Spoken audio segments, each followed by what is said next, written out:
संस्था के आदरणीय अध्यक्ष कैप्टन वैद्य जी, आदरणीय शैलेंद्र गारसे जी, आदरणीय सतीश जी, उपस्थित यहाँ मेरे सामने बैठे हुए सभी सज्जन वृंद, माता भगिनी और आभासी माध्यम से उपस्थित सभी सज्जन वृंद तथा छात्र छात्रा बंधु भगिनी, आज अपने स्वतंत्रता का 75वां वर्ष प्रारंभ हो रहा है। हम जानते हैं ये स्वतंत्रता बहुत मेहनत, बहुत त्याग और बहुत बलिदानों के बाद मिली है।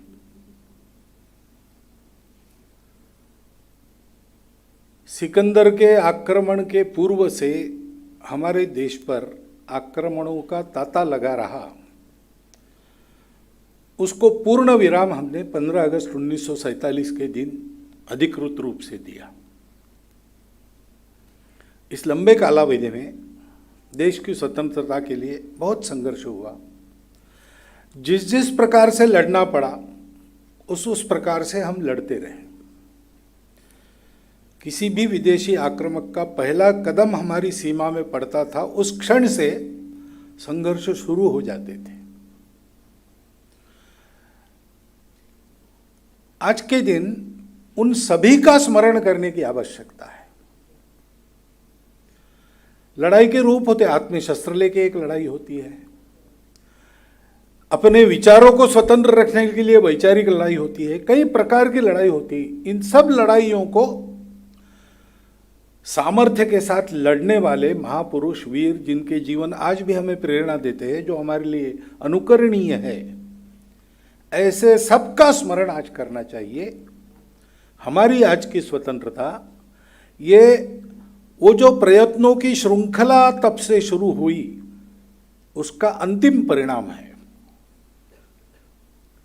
15 अगस्त 1947 को हमको अपने राज्य की प्राप्ति हुई। जो राज्य विदेशियों के हाथ में था, वो राज्य हमारे हाथ में आ गया।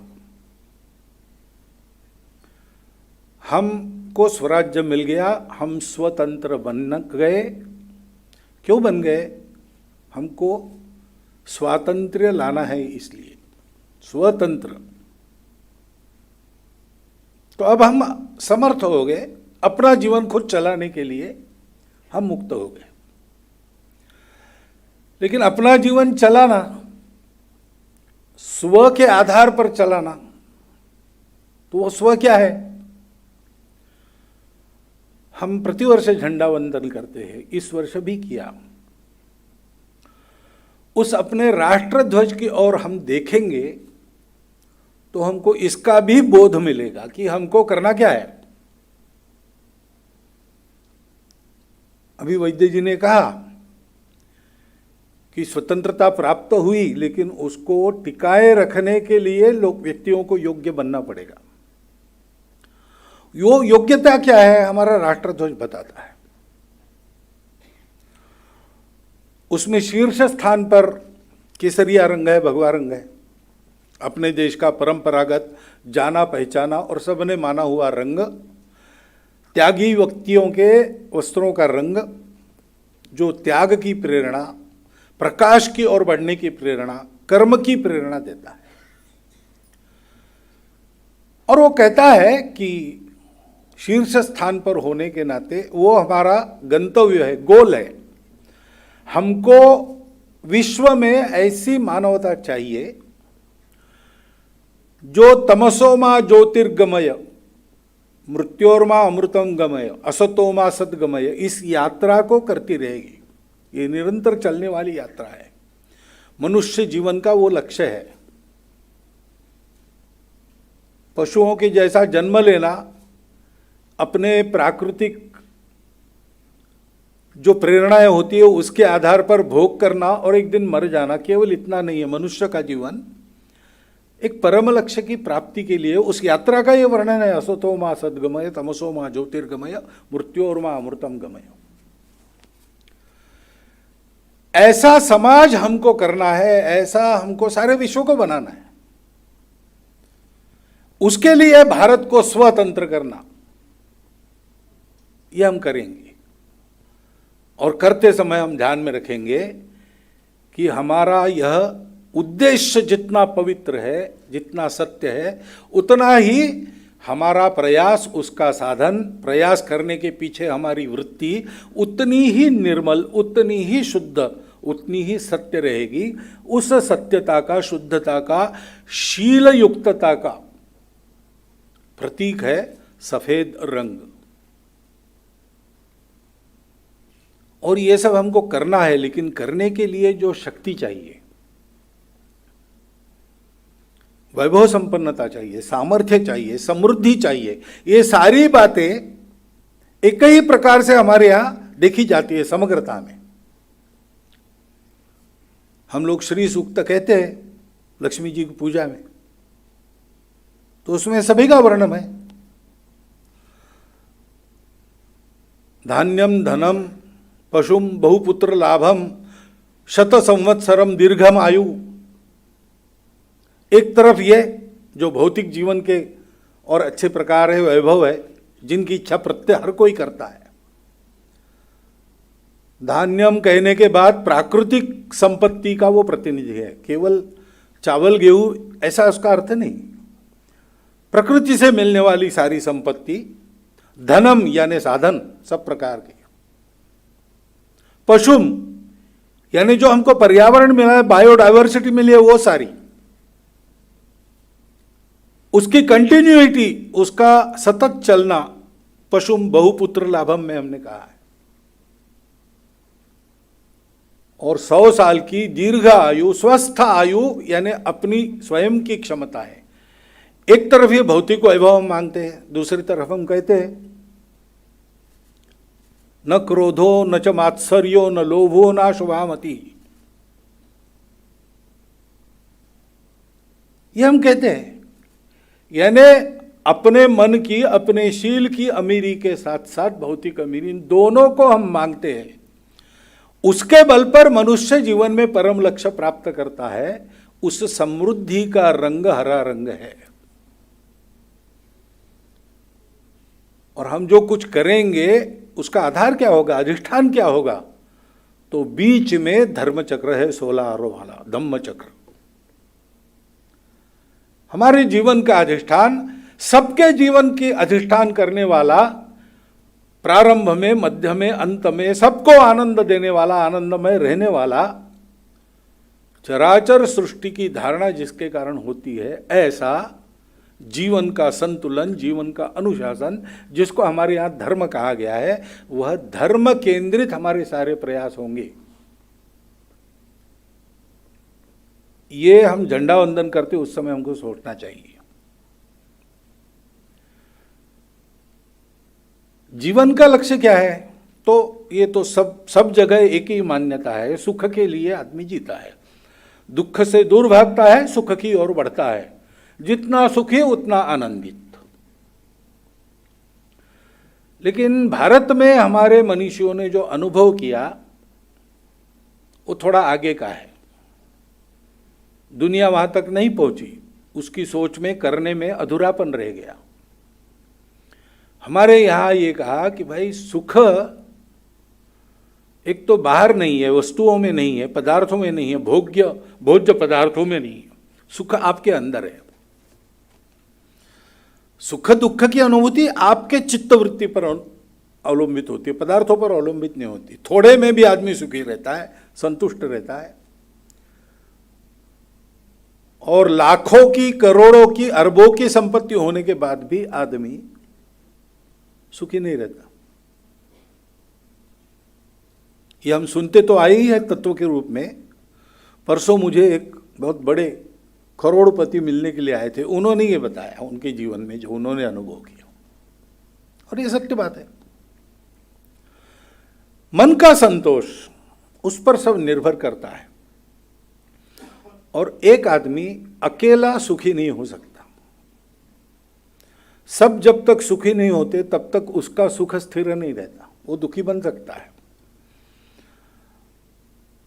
बिल्कुल अपने नित्य का अनुभव है कि हम भोजन करने बैठे और सामने कोई भूखा आके खड़ा हो जाए तो हम अपना भोजन प्रारंभ नहीं कर सकते। उसको कुछ दे के विदा करते, उसके बाद ही भोजन कर सकते हैं। नहीं देना है तो उसको हटाएंगे, उसी के बाद भोजन करेंगे। वो भी संभव नहीं है तो भी, और भोजन करना ही है, उसको देना नहीं है, ऐसे पत्थर हृदय हम है तो भी उसकी ओर पीठ करके ही हमको भोजन करना पड़ता है। मनुष्य है तो दूसरों के दुख को सहन नहीं कर सकता, उसके सुख में उसके कारण कमी आ जाती है। और इसलिए सुखी होना तभी संभव है जब सबके सुख का विचार करेंगे। सर्वेपि सुखिनः सन्तु, इसको कहते धर्म। इसलिए हमारी जो दृष्टि है इस समृद्धि के प्राप्ति की, सबका मूल वही है ना। तो चाणक्य ने ये कहा, सुखस्य मूलम धर्मम, सबका सुख, सबकी धारणा, दुनिया में संतुलन रहे, दुनिया में सबको मिलता रहे, सबकी उन्नति हो, ये जो धर्म है वो सुख का मूल है। और धर्मस्य मूलम अर्थम, अर्थ किस लिए? हमारे यहाँ अर्थ और काम दोनों का रिकॉग्निशन है। जैसे आज भी कई कई गलतफहमी है कि हमारे देश की परंपरा में सब कुछ आध्यात्मिक है, मटेरियल कुछ भी नहीं, भौतिक कुछ भी नहीं। ये गलत बात है। हमारे तो उपनिषदों का आदेश है कि जो आत्मा से संबंधित नहीं, ऐसे जड़ सृष्टि का अध्ययन करो, उसको अविद्या कहते। अविद्या को प्राप्त करके आप मृत्यु को पार करो, मृत्यु पर विजय करो। कोरोना आएगा तो भी मरेंगे नहीं, विज्ञान के कारण संभव है। वैक्सीन तैयार हो गया, वैक्सीन जितने लोगों का हो जाएगा मुक्त हो जाएंगे। ये विजय हमको अविद्या के कारण मिलती है, उसका अध्ययन उपेक्षा नहीं करनी चाहिए। अविद्यया मृत्युम तीर्थवा विद्यया मृतम अश्नुते। लेकिन यहाँ दुनिया समाप्त नहीं होती, ये जहाँ से आता है वो मूल है, उसको पकड़ो, उसके लिए विद्या है। वो अगर तुम पकड़ लोगे तो अमरत्व को प्राप्त करोगे, शाश्वतता को प्राप्त करोगे। ये दोनों करने के लिए हमारे यहां बताया है, उपेक्षा नहीं है भौतिक जीवन की। और इसलिए धर्मस्य मूलम अर्थम। लेकिन हमारे यहां अर्थ काम अनियंत्रित नहीं है। जहां ये पूर्णता का ज्ञान नहीं, वहां लोग कहते हैं कि उसके बाद क्या, अर्थ काम मिल गए, भोगने को मिल गया, उसके साधन मिल गया, अब क्या, अब कुछ नहीं, मरते दम तक ये करो, जितना ज्यादा कर सकते करो। उसके बाद क्या, उसके बाद कुछ नहीं। जीवन का प्रयोजन क्या है? कुछ प्रयोजन नहीं। हमारे पूर्वजों ने यह समझा ऐसा नहीं है। अनियंत्रित कामना का उपभोग, हमारे यहां उसका समर्थन नहीं। हमारे अर्थशास्त्र में न जातु काम कामानाम उपभोगे न शाम्यति हविषा कृष्णवर्त्मेव भूय एव अभिवर्धते।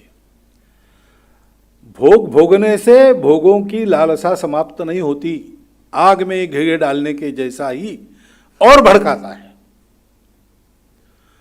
और इसलिए तृप्ति चाहिए, संतोष चाहिए, सदा टिकने वाला, कभी फीका न पड़ने वाला सुख चाहिए। तो हमारे यहां कहा है, अर्थस्य मूलम इंद्रिय निग्रह, संयम से चलो। इसलिए अर्थशास्त्र का, हमारे आर्थिक दृष्टि का हम विचार करते हो, हमारे आर्थिक दृष्टि का लक्ष्य क्या है? सबका सुख। उसके लिए यह हमने मान्य किया है कि अर्थ ही साधन है। भौतिक कामनाओं की तृप्ति और सबके सुख का परम लक्ष्य, इसको प्राप्त करने के लिए, अपने अंदर के संतोष को प्राप्त करने के लिए बल चाहिए ही। और बल अर्थ से आता है। लोग, प्रतिज्ञा में हमने कहा देश और देश बांधव, इसको चाणक्य कहते हैं जनपदवती भूमि। इसका राष्ट्र बनता है और उसके और अंग होते हैं, राज्य, बल, दुर्ग, अमात्य, सुहृद और कोश। राज्य, बल, अमात्य, सुहृद और दुर्ग, ये सारे कोश पर अवलंबित है। और इसलिए अर्थ साधन ये आवश्यक है। राजा को वार्ता, दंड, नीति, 3 प्रकार के शास्त्रों का पूर्ण ज्ञान चाहिए। इन तीनों को मिलकर अर्थशास्त्र कहा जाता है। अर्थ साधन है, लेकिन वो अर्थ प्राप्त कैसे होगा? तो उपभोगवाद से नहीं होगा, कंज्यूमरिज्म से नहीं होगा। आज वो प्रचलित है, अधिक डिमांड बढ़ाओ, डिमांड बढ़ाओ, डिमांड बढ़ाओ, उसके लिए स्टैंडर्ड ऑफ लिविंग कहते हैं। और प्रचंड भोगवादी ऐसा जीना यानी हाई स्टैंडर्ड ऑफ लिविंग। हमारे यहाँ उसको स्टैंडर्ड नहीं मानते। कितना कमाया ये स्टैंडर्ड नहीं है, कितना बांटा ये स्टैंडर्ड है। और इसलिए हमारे यहाँ कहा है कि हमारे अर्थशास्त्र का उद्देश्य सबका सुख, उसका अनुशासन है धर्म, अकेले का लाभ नहीं, सबके लाभ के लिए अकेले को दबाना ये भी नहीं, संतुलन है, मध्यम मार्ग है, धर्म है। धर्म के आधार पर अर्थ चलेगा, धर्म के अनुशासन में अर्थ चलेगा। और पहला तत्व उसका है संयम, संयमित उपभोग। ये शिक्षा, ये संस्कार, ये रहेगा। संयमित उपभोग रहेगा तो सृष्टि के साधनों का शोषण कम होगा।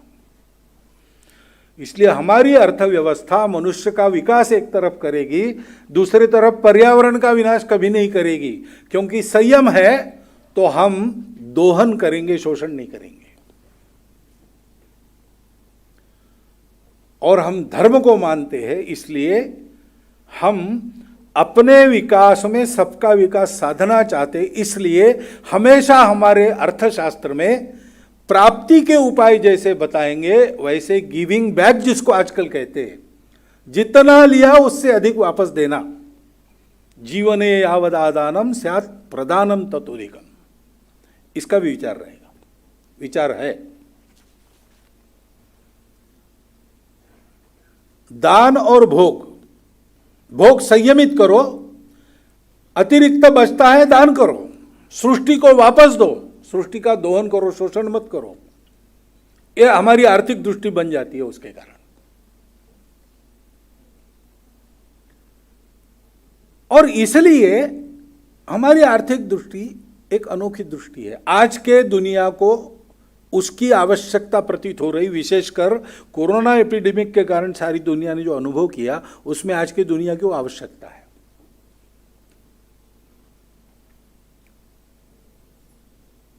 उत्पादन हम बहुत करेंगे, जो हमको चाहिए वस्तुएं, पदार्थ, उनका उत्पादन भरपूर रहेगा, प्रचुर रहेगा, पर्याप्त रहेगा। अमुक एक बात की कमी है ऐसा नहीं होने देंगे।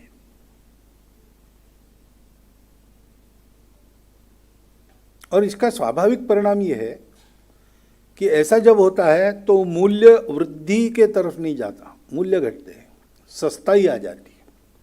हमारा अर्थशास्त्र ये सस्ताई का अर्थशास्त्र है। और सस्ताई होती तो जीवन जीने के लिए जो व्यय होता है, उसकी जो कीमत होती है वो भी कम होती है। तो फिर स्पर्धा किस बात की रहेगी?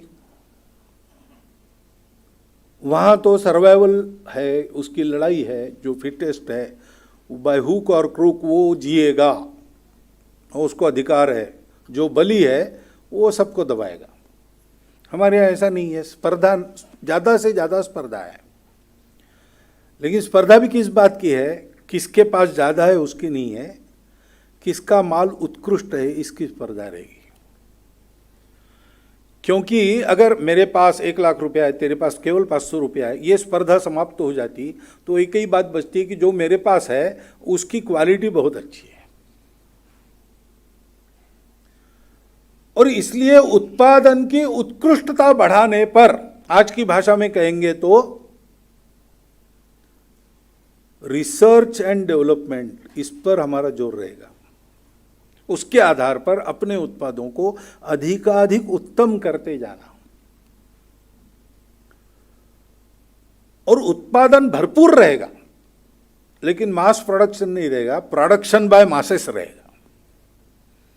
हमारा उत्पादन विकेंद्रित हो जाएगा। हम चाहते हैं हमारी दृष्टि के आधार पर जब विचार करते हैं तो स्वरोजगार को सबल किया जाए, medium and small scale industries को सबल किया जाए, सहकार क्षेत्र को सबल किया जाए, कुटीर उद्योगों को बड़ा बनाया जाए। सारे उत्पादन के साधन अपने हाथ में केंद्रित करते हुए दुनिया भर से मुनाफा लूटने का अर्थशास्त्र हमारा नहीं है। बड़े उद्योग हमारे भी रहेंगे, एक्सपोर्ट हम भी करेंगे, अंतर्राष्ट्रीय संबंध, व्यापारिक संबंधों को हम भी आवश्यक मानते हैं, लेन देन हम भी समझते हैं, लेकिन हमारे यहां जो उत्पादन होगा वो गांव-गांव में होगा। आज की प्रचलित अर्थव्यवस्था में कितनी बड़ी स्टील फैक्ट्रियां हैं, कहीं कहीं है, अपने देश में भी, दुनिया भर में है। खेती की जमीन उसमें चली जाती है, अन्न उत्पादन कम होता है, लोहे का उत्पादन बढ़ता है, ठीक है, उसमें से धुआं निकलता है, कई प्रकार के पदार्थ निकलते, पोल्यूशन बढ़ता है, लोगों को अपना गांव छोड़ के वहां जाना पड़ता है, किसी का नियंत्रण नहीं रहता, तो अपराधी प्रवृत्तियां बढ़ती है। कई ऐसे उदाहरण हैं, हम जानते हैं, लेकिन विकास के लिए अपरिहार्य है, इसलिए चुपचाप चल रहे हैं उसमें। लेकिन हमारे यहां जो फौलाद बनता था, जिस क्वालिटी का फौलाद बनाना आज भी कठिन है, वो 32 लोगों की भट्टी रहती थी, 32 लोग उस पर काम करते थे, भट्टी उठाकर जिसके घर में लोहा आवश्यक है उसके आंगन में लोहा बना के देते थे। है, इसका मॉडल उपलब्ध है, उसके आधार पर लोहा आजकल बनता है। नागपुर में हमारे आईआईटी में उन्होंने बना के दिखाया है, और 23 में से 17 पैरामीटर केवल उसी में संभव है, आज के विज्ञान में भी वो संभव नहीं होते, ऐसा उनका निष्कर्ष है। फौलाद हम भी बनाते थे, अच्छा फौलाद बनाते थे, आज भी लोहे के स्तंभ गड़े हैं जगह जगह, जो जंग नहीं खाए हजारों वर्षों से। अपने देश में 3-4 जगह है, वो फौलाद हमारे यहाँ बनाया, हमारे लोगों ने बनाया। कैसा बनाया? Production by masses, mass production नहीं। इसलिए जितने ज्यादा लोग उत्पादक होंगे उतने ज्यादा लोग स्वनिर्भर होंगे, स्वतंत्र होंगे। देश की स्वतंत्रता, राष्ट्र की स्वतंत्रता, दुनिया में स्वतंत्रता और व्यक्ति की भी स्वतंत्रता। व्यक्तिवादी हम नहीं हैं, लेकिन व्यक्ति को दबाने वाले भी नहीं है। व्यक्ति निर्भर नहीं है अपने उत्पादन के लिए, ऐसा बनता है। इसलिए विकेंद्रित उत्पादन होगा, विकेंद्रित उत्पादन होगा, प्रचुरता में होगा, कीमतें कम रहेगी, लेकिन जो मूल्य मिलेगा वो लाभकारी मूल्य ही होगा। किसी भी सबब पर जो पदार्थ लगते हैं बनाने के लिए किसी चीज को, जो प्रक्रिया लगती है, श्रम लगता है, इन सबके मूल्य पर रोटी, कपड़ा, मकान, स्वास्थ्य, शिक्षा, अतिथि सत्कार, ये गृहस्थों के 6 कर्तव्य पूरा कर सके, कम से कम इतना। अधिक कभी कभी इच्छा होती है कुछ अच्छा देखने की, सुनने की, खाने की, तो उसको भी पूरा कर सके। पर्व त्योहार है, उसमें कुछ करना पड़ता है खर्चा, ऐसा मूल्य रहेगा हर चीज का, उत्पादन के खर्चे पर आधारित लाभकारी मूल्य। यह हमारी दृष्टि है। और ऐसे जब चलेगा तो उत्पादन बढ़ेगा, सब होगा, लेकिन इसमें से जो संपत्ति उत्पन्न होती है उसका वितरण न्यायपूर्ण रहेगा। न्यायपूर्ण यानी क्या? तो कोई भी उत्पादन बनता है तो वो करने वाले घटक कौन से होते हैं? एक पूंजी लगाने वाले होते हैं, दूसरे अपना श्रम लगाने वाले होते हैं, उसमें जो सर्विसेज चाहिए, सेवा देने वाले लोग होते हैं, ग्राहक होता है स्वयं, उसकी मांग है इसलिए उत्पादन होता है, वो मांगेगा ही नहीं तो बनेगा ही नहीं। और प्राकृतिक संसाधन या ऐसे कुछ पदार्थ जो मनुष्य भी बनाता है, ऐसे बातों का उपयोग होता है। तो वो जिनके पास है वो भी लोग होते हैं। और इसके साथ इन सबको सुरक्षित रखने वाला, प्रोत्साहन देने वाला राज्य होता है। इन सब घटकों के योगदान का उचित प्रतिफल उनको मिलना चाहिए। पूंजी के मुनाफे के लिए श्रम को दबाना नहीं, श्रम के खुशहाली के लिए पूंजी को कम लेखना नहीं, एक संतुलन साध के चलना। ये सारे घटक है, इन सबको मिलना चाहिए। और इसमें राज्य की भूमिका रहेगी, लेकिन राज्य स्वयं व्यापारी नहीं बनेगा। राज्य रेगुलेटर का काम करेगा। राज्य उद्योगों को पूछेगा कि भाई देश की दृष्टि से इस बात की आवश्यकता है, ये कौन बनाएगा, इसको बनाइए, डायरेक्शन देगा, आवाहन करेगा, ये चाहिए। राज्य उद्योगों को कठिन समय में आधार देगा। राज्य तरह तरह का उत्पादन करने के लिए उद्यमिता का प्रोत्साहक बनेगा, उसको प्रोत्साहन देने वाले अनेक योजनाएं, उपक्रम चलाएगा। और राज्य इन सब का संरक्षण करेगा। ये राज्य की भूमिका रहेगी। सब कुछ नेशनलाइज ऐसा हम नहीं मानते, और नेशन का कोई संबंध नहीं ऐसा भी हम नहीं मानते, क्योंकि इन सबके सहयोग से सब होता है।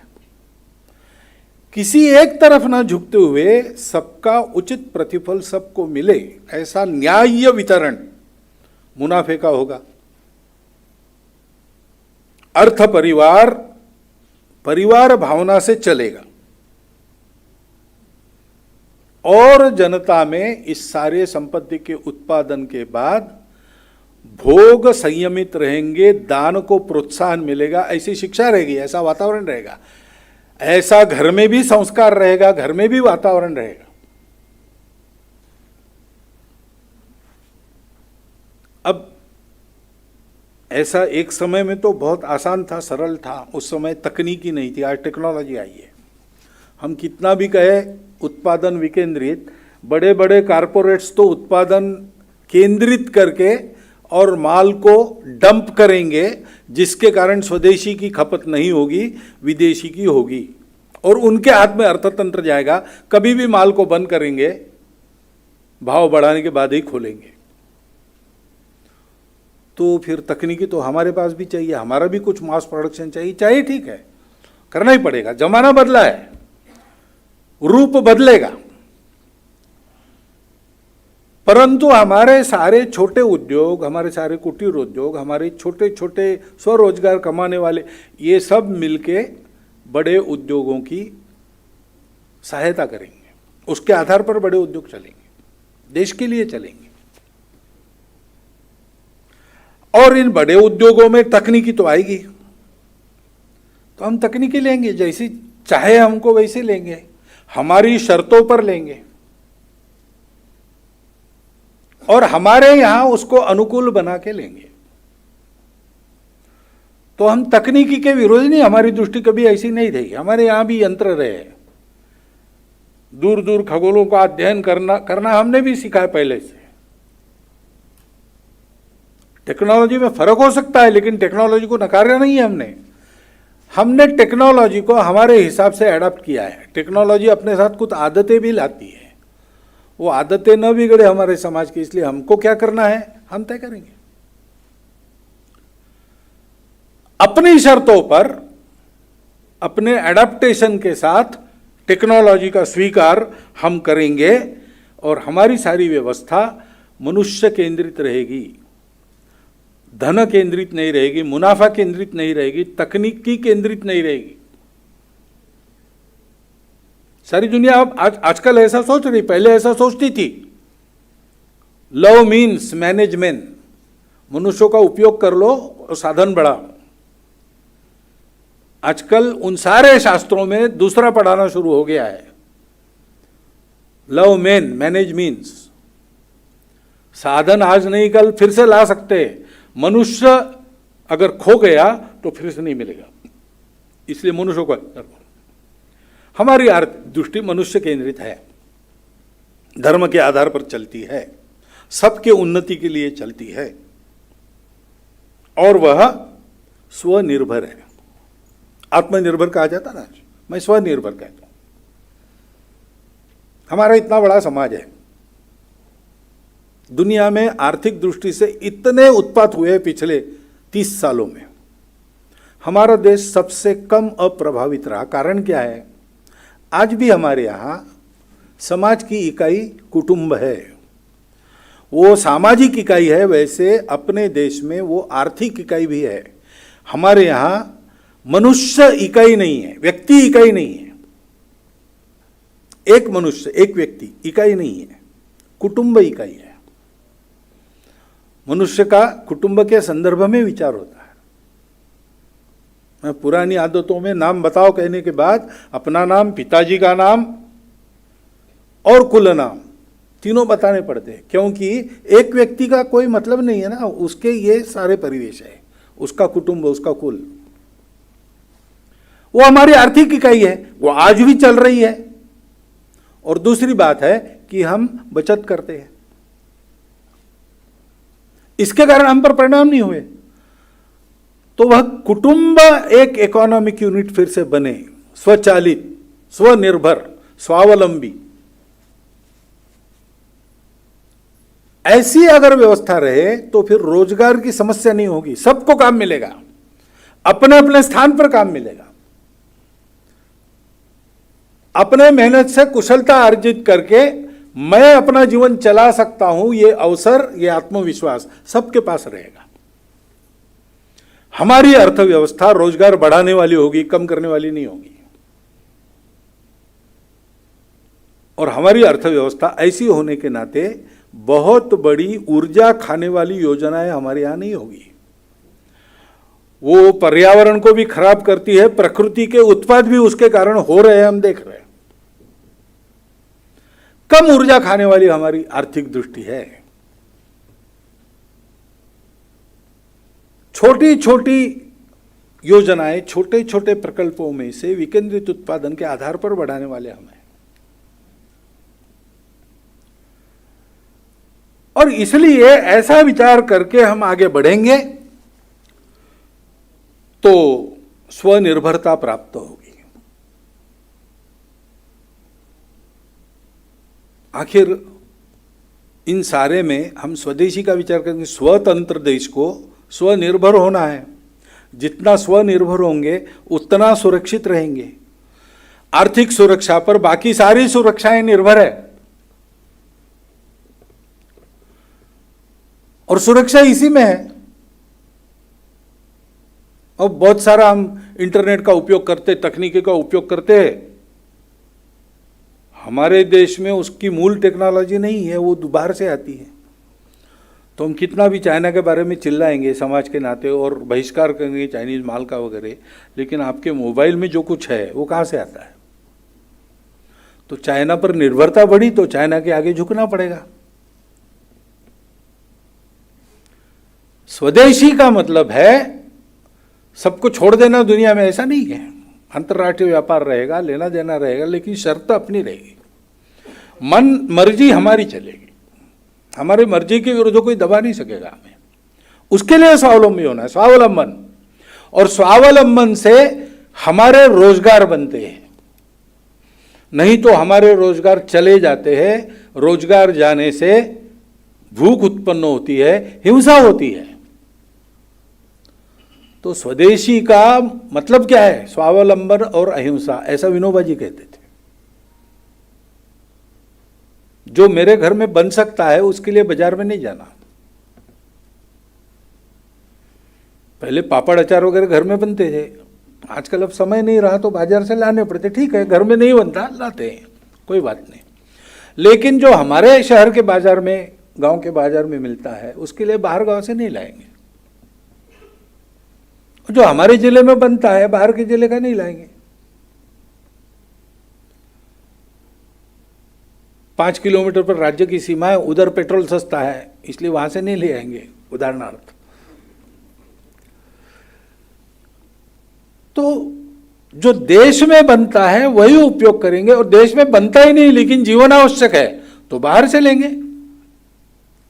लेकिन बाहर से लेते समय वो बनाने की विधा भी, तकनीकी भी हमको मिले, इसकी दृष्टि रखेंगे, और जो लेना है वो अपनी शर्तों पर लेंगे। जीवन आवश्यक नहीं है तो उसके बिना भी काम चलाएंगे,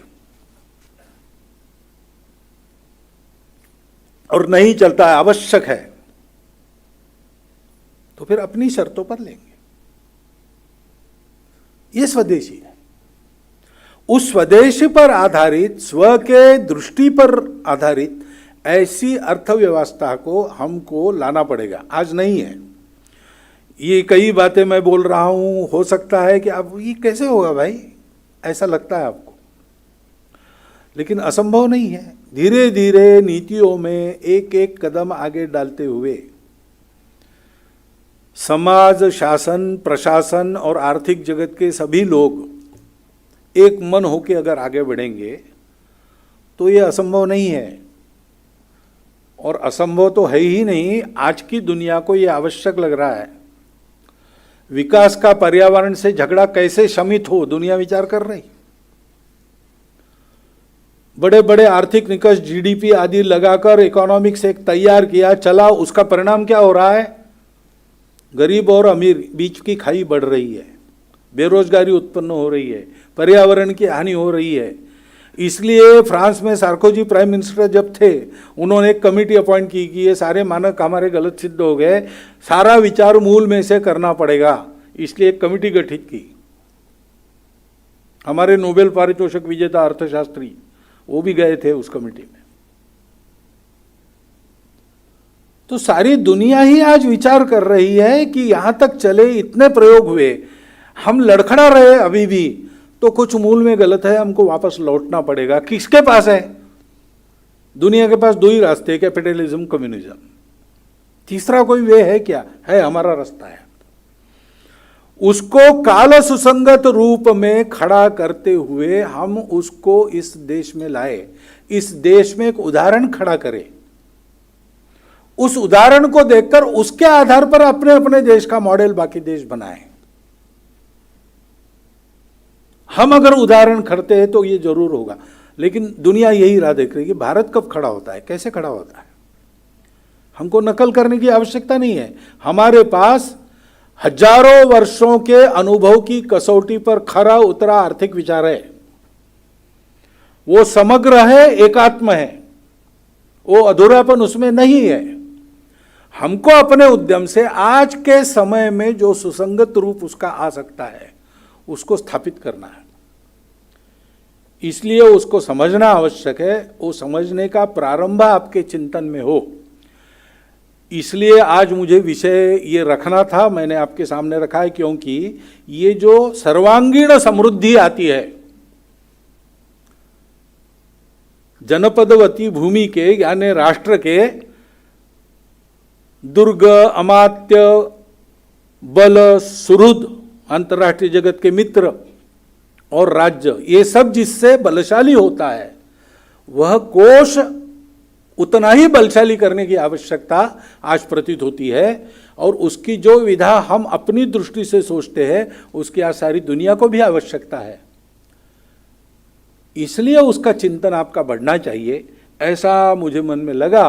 और स्वतंत्रता दिवस 75वां वर्ष हमने प्रारंभ किया, तो आज हम ये संकल्प लेके अपने चिंतन को और उसके अनुसार प्रयोगों को प्रारंभ कर सकते हैं कि हमने स्वराज्य पा लिया, उत्तरोत्तर हमको स्वतंत्र पूर्ण स्वतंत्र होना है। और संपूर्ण विश्व में भी ये जो आर्थिक चंगुल चलते हैं तथाकथित महाशक्तियों से, उस विश्व को भी उन चंगुलों से मुक्त करके सच्चे अर्थ में स्वतंत्र बनाने का उत्तरदायित्व भारत का है। उस दृष्टि से आपके प्रयोग, आपका चिंतन आगे चल पड़े, ये एक उद्देश्य मन में रखकर मैंने इस विषय को रखा है। थोड़ा कठिन हो गया, लेकिन इलाज नहीं, जो है वो मैंने बताया, आपने सुन लिया, इसके लिए आपका धन्यवाद करता हूँ और आपको नमस्कार करता हूँ। अपना भाषण समाप्त करता हूँ।